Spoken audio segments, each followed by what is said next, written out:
香港嘅經濟發展啦，生氣蓬勃，商機咧周圍都係嘅喎。好多青年咧都希望可以去創業，咁但係咧咁多個行業究竟應該點樣揀同埋點樣去部署嘅咧？今日啦，我哋好開心啦，請到咧香港嘅堪輿顧問黃聯峰師傅㗎。你好，師傅。你好啊，Sophia，大家好。係啊，青年人有志創業係好值得我哋鼓勵嘅。創業除咗要了解自己嘅知識同埋興趣範疇之外咧，其實如果能夠喺計劃當中，我哋加入少少風水元素作為我哋嘅輔助，咁實行起嚟都可以事半功倍啦。係啊，其實萬事起頭難啦，咁好多嘢咧啱啱開頭嘅時候都非常之難嘅喎，咁所以咧如果有風水嘅幫助咧，咁真係實在係太好啦。咁你又可唔可以俾一啲我哋今日嘅可能聽眾啊或者觀眾嘅意見，講下究竟風水咧對於啱啱創業咧有啲咩作用嘅咧？首先我講咧就係可以用咩風水啦？我建議大家最好就係用圓通飛星風水啦。佢係以河洛飛星同埋易經作為卦理嘅，源遠流長，喺古代係秘而不宣㗎。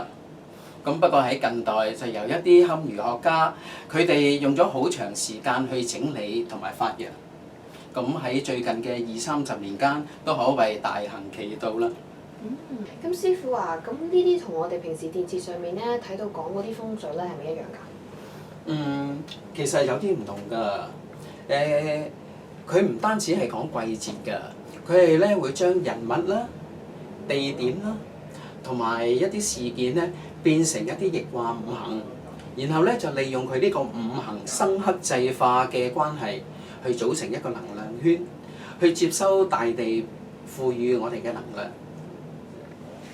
咁頭先你啱啱提過啦，咩其實係河洛飛星，咩係五行嘅咧？嗱，河洛飛星咧，一共咧係有9個㗎。咁包括咧就係1白貪狼係屬水嘅，2黑巨門係屬土嘅，3碧祿存係屬木嘅，4綠文曲係屬木嘅，5黃廉貞係屬土嘅，6白武曲係屬金嘅，7赤破軍屬金嘅，8白左輔屬土嘅，9子右弼係屬火嘅。嗱，如果係咁咧，就有少少嘢咧，就要你幫手做下咯喎。原來咧，我哋有一條算式咧，叫雙棍趕九嘅。咁咧就係用嚟計出咧，究竟我哋每一個人係屬於咩飛星、咩五行嘅。但係呢條數咧就好深下嘅喎。我哋咧要請我哋洛杉磯大學畢業嘅畢業生先至計得到㗎。好，thank you。咁究竟要點計啊？好啦，咁而家我哋首先咧，你可以隨便諗一個將要創業嘅青年，佢個出生年份啦。嗱，我諗通常都係80後嘅，咁啊，但係同我近啲，不如就1989啦。好啊，就1989啊！記唔記得咧？我哋呢個算式叫咩名啊？雙棍趕九係啦。咁而家我哋見到9點做好咧？趕走佢，咁啊就交叉啦。係啦，咁剩翻落嚟嘅有幾多啊？剩翻嚟有1同埋8嘅。加埋咧？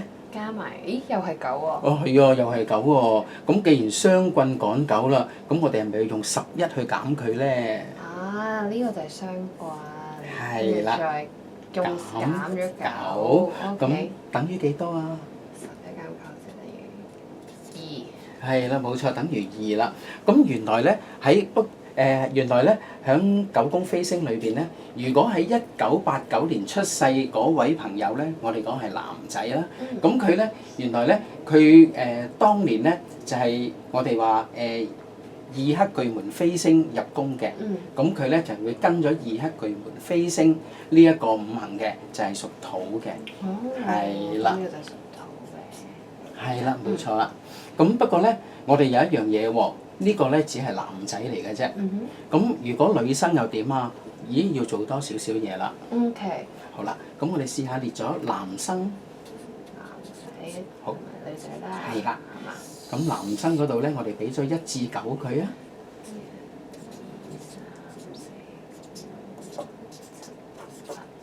係啦，咁呢幾個咧就係我哋嘅九宮飛星。嗱，我哋咧首先咧就要將5同6之間咧分開佢兩份，係啦。咁女生嗰個間埋佢啊。係啦。嗱，咁原來咧我哋嗰條數咧係有少少差別嘅喎。我哋咧要將咧就係話男生加埋落去女生嗰條數咧係等於6嘅。呢度係6嘅。係啦。OK。呢度咧呢邊咧就係15嘅。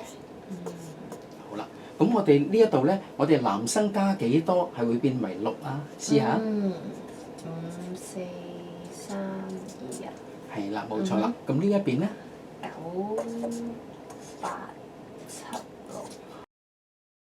係啦，嗱，咁原來好簡單喎。原來1989年當年出生嘅男生咧係非2克嘅，我哋圈住佢先。咁當嗰陣咧，嗰一年出世嘅女生咧就係屬4嘅。哦，OK，即係我想圈埋佢。係啦。OK。係啦，咁女生屬4咧，原來女生咧4咧頭先都有講過咧係屬木嘅。咁即係話嗰位女生咧就係屬木嘅。咁佢一陣間咧，我會同大家所講嘅風水咧，都嗰個重點都會擺喺個女生嗰度，佢係屬木嘅。嗱，既然大家都知道咗咧，我哋嘅流年飛星係咩五行嘅，咁究竟五行佢有咩特質嘅咧？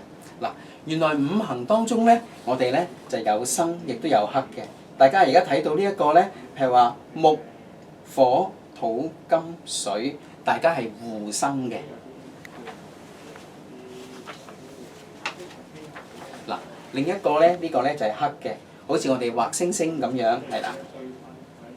水同火、金同木，呢啲關係咧，我哋咧就係相克嘅。咁生有生嘅用，克亦都唔係話衰得晒嘅喎，亦都有克嘅用途㗎。咁樣點樣可以用我哋嘅五行咧嚟決定究竟揀咩行業咧？係冇錯啦。嗱，原來木咧本身亦都概括到好多嘅職業㗎噃。嗱，咁譬如話文教啦，或者係出版啦，總言之咧，你會同一啲木材啊、自然啊、或者紙張啊、教育啊有關嗰啲咧，都係屬於木嘅範疇裏邊嘅。嗱，咁一陣間咧，我會俾個表大家睇一睇，五行佢可以概括到啲乜嘢嘅職業啊？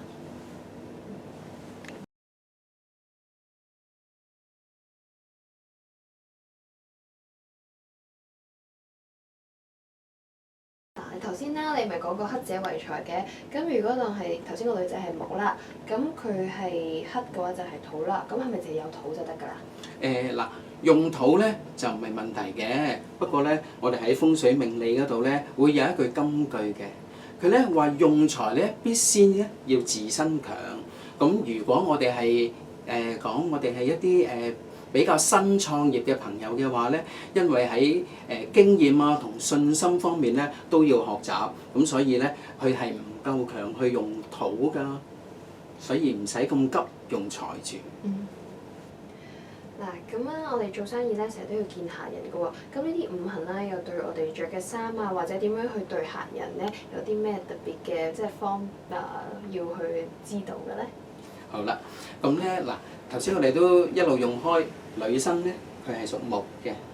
咁如果可以帶到俾佢一啲生氣嘅咧，我哋咧就會用啲乜嘢嘅顏色啊，乜嘢嘅裝扮啦。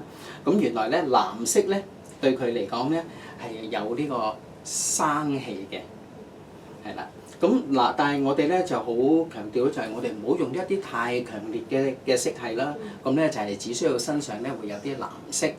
係啦，咁藍色其實喺屬水方面咧，我哋就唔止淨係藍色嘅，藍色啦、灰色啦同黑色都可以嘅。嗱，咁你至於咧就係話，我哋究竟咧，我哋見客嘅時候咧，我哋需要着啲乜嘢衫或者用啲咩嘢態度嘅話咧，嗱，如果我哋想見嘅客係一啲比較我哋年長嘅，又或者咧係一啲企業比我哋而家當生意大好多嘅，係我哋嘅長輩級嘅，咁我哋最好咧就係着藍、灰、黑。嗱，咁究竟我哋屬水咧，嗰個同嗰個態度有乜關係咧？嗱，如果我哋對長輩嘅話咧，應該咧好多時我哋稱呼咧就可能咧會用咩經理啊、咩先生、咩董事長啊咁樣嘅。咁但係如果我哋係去一啲平輩嘅，嗱，如果大家都係木，咁如果我哋咧去一啲平輩嘅公司嗰度去傾生意嘅話咧，咁我哋咧就可以當佢係兄弟或者姊妹，可以叫咩姐啊、乜嘢哥啊咁樣。咁咧呢個咧就係屬木嘅。嗱，咁帶俾大家咧就係我哋屬水嘅其實係貴人，木同木之間亦都係一個貴人關係。咁所以咧我哋咧就話，如果用得呢兩個五行嘅話咧，我哋咧就係招貴人嘅。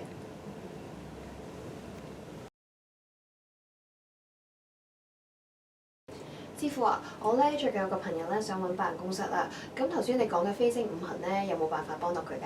我哋可以用翻頭先條數啦，我哋都係咧當佢係屬木嘅。嗱，我哋屬木嘅，原來咧喺九宮飛星盤裏邊咧，佢係屬於東南方㗎。嗱，如果係東南方嘅話咧，我哋最好揀嘅辦公室咧，大窗咧就係向西北。知唔知點解啊？因為佢斜對面啊。啊，佢就唔係斜對面。嗱，最主要咧，如果我哋嘅辦公室大窗係向西北嘅話咧，自不然咧，我哋嘅坐方咧就係東南啦。咁其實46東南就係嗰個辦公室嘅，我哋所謂咧就係叫做宅氣啦。咁如果咧我哋可以配得翻我哋嘅宅氣，攞翻我哋頭先咧就係話，大家都係相同屬木嘅五行咧嚟做宅氣嘅話咧，對佢有第一個幫助咧，就係話有一啲多啲朋友去幫助佢，咁就特別適宜咧，佢咧就係做一啲年青人嘅生意嘅。今次嘅節目咧，我會送俾大家一支風水不求人喎，係啦。咁喺我哋嘅講解當中咧，除咗咧就會俾大家一啲比較正確啲嘅風水資料之外咧，咁咧仲可以帶大家去唔使用羅庚，睇下點樣可以幫自己 set 到一個風水嘅工作間。